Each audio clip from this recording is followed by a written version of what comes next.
Hi everybody, my name is Dr. Ali Raza and I'm an assistant professor in College of Computing in Grand Valley State University.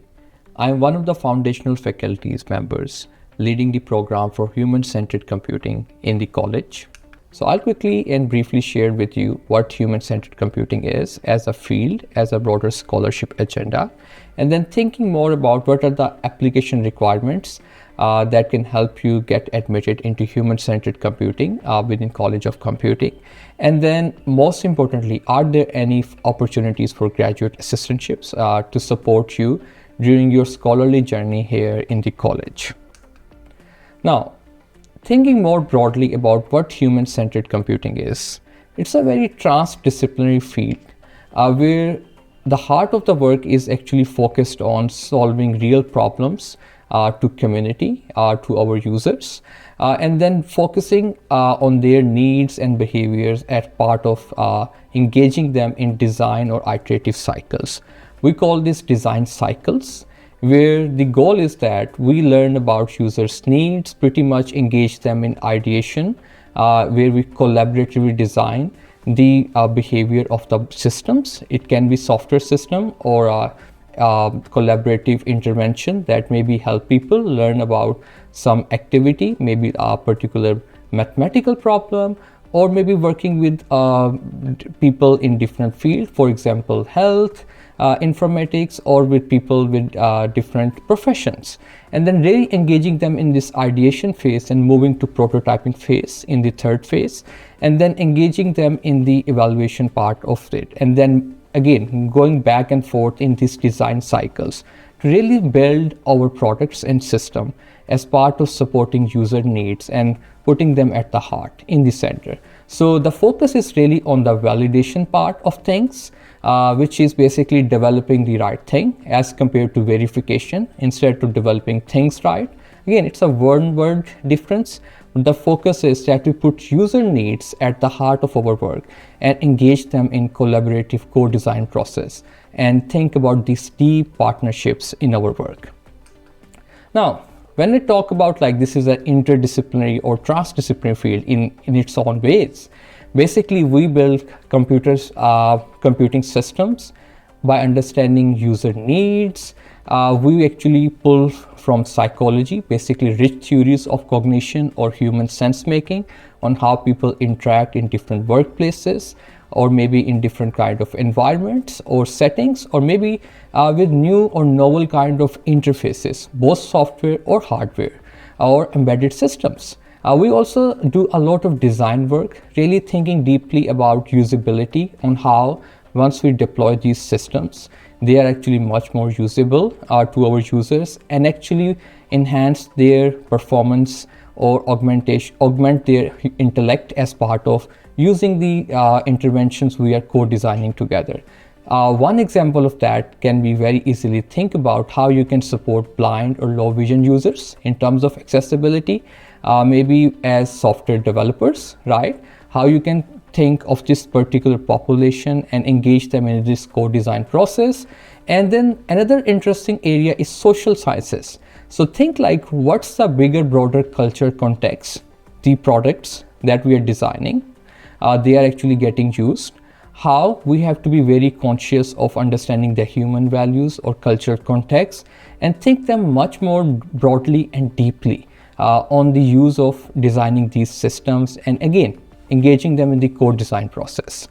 So we are really closing the loop in this case. So as you can see, we build from computer science, psychology, design, social sciences, all these different fields. And these are just some to name forward, right?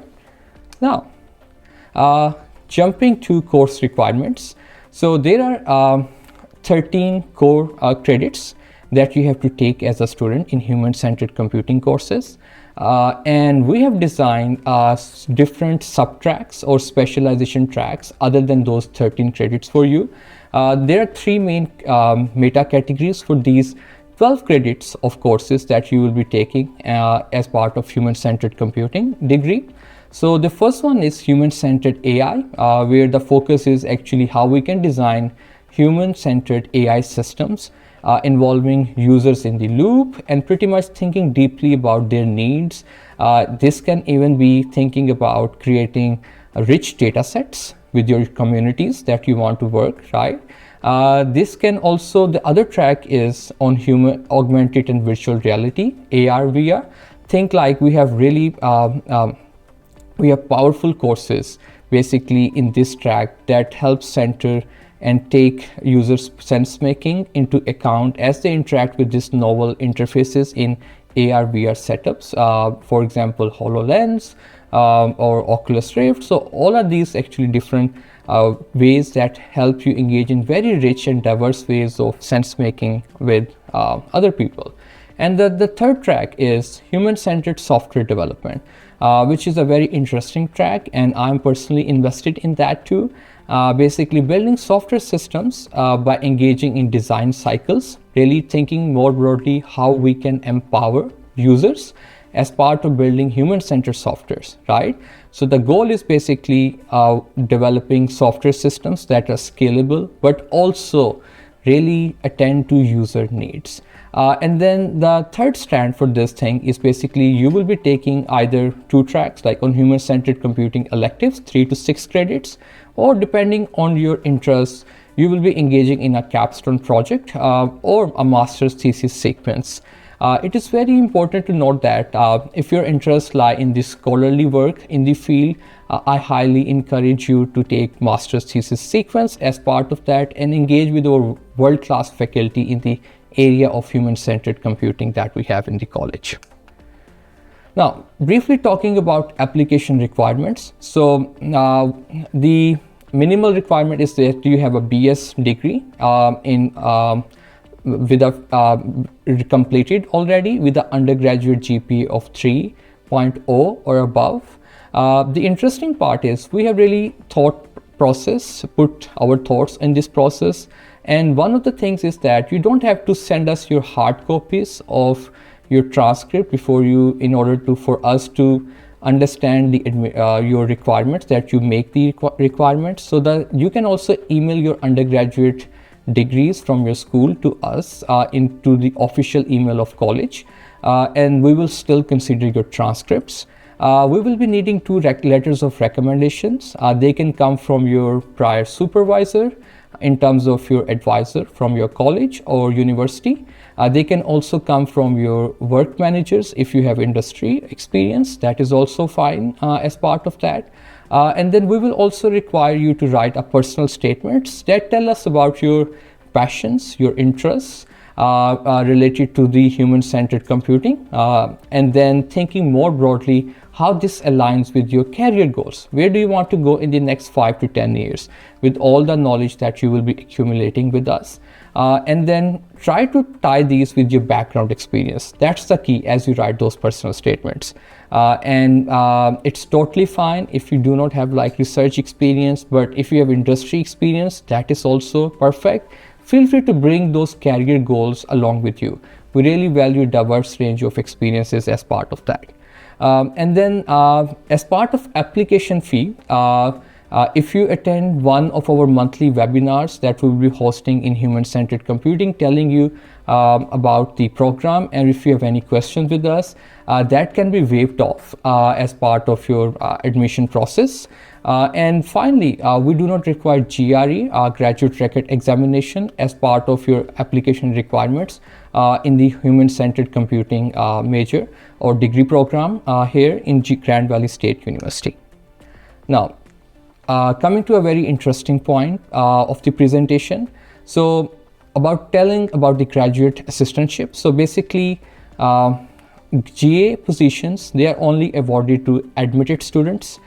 So when we think more broadly about GA positions, we actually think that most positions are teaching assistant positions. In that case, the hope is that you will be actually assisting faculty, basically advisor, person who you will be getting mentorship from or engaging in research, helping them with grading or maybe like doing some labs or office hours, but not teaching. That's not part of that.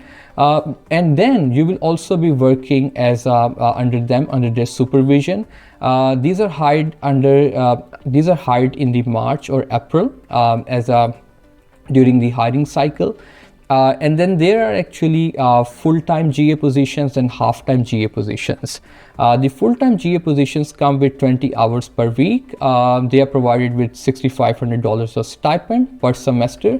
And as part of that, you get 9 credits of tuition waived off for your full-time credit. Whereas for your half-time GA, if you are a half-time GA, you get paid for 10 hours per week, which is equivalent to $3,250 stipend per semester, and you get a tuition credit for 4.5 credits waived off from your tuition check. So if you want to know more about any of GA applications, please visit our website on College of Computing, which I'll be moving to in my next slide.